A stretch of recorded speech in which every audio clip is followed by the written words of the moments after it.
पाहोनिया ती घटना विचित्र, तैसेच अकल्पित रम्य पवित्र, समर्थ साईंचे छायाचित्र, वेधले नेत्र दीक्षितांचे,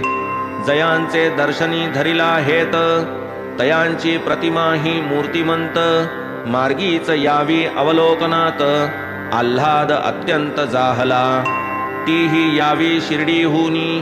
काका साहेब मिरीकर भवनी, तेच वेळी दीक्षित ते स्थानी, योग हा पाहोनी विचित्र, जैसा दीक्षित मनी भावार्थ, तैसा पुरवावया साई समर्थ, वाटले या मिशे आले तेथ, मिरीकर भक्त भवनास, लोणावळ्यास नानांचे दर्शन, तया सवे झालेले भाषण, तेथेच बाबांचे गुरुत्वाकर्षण, बीजारोपण भेटीचे, ना तरीही शिर्डीची छबी, याच वेळी येथे का यावी,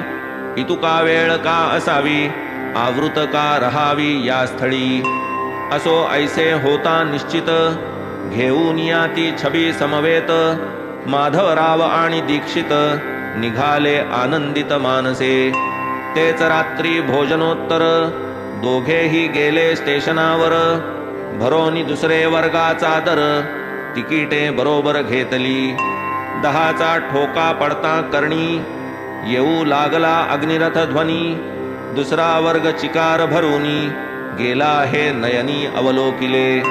प्रसंग ऐसा येऊनी पडता, दोघांसी लागली दुर्धर चिंता,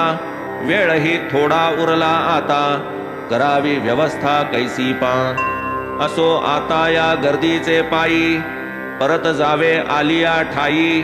निश्चय केला हा दोघांही, जावे की शिर्डीस उदयिक,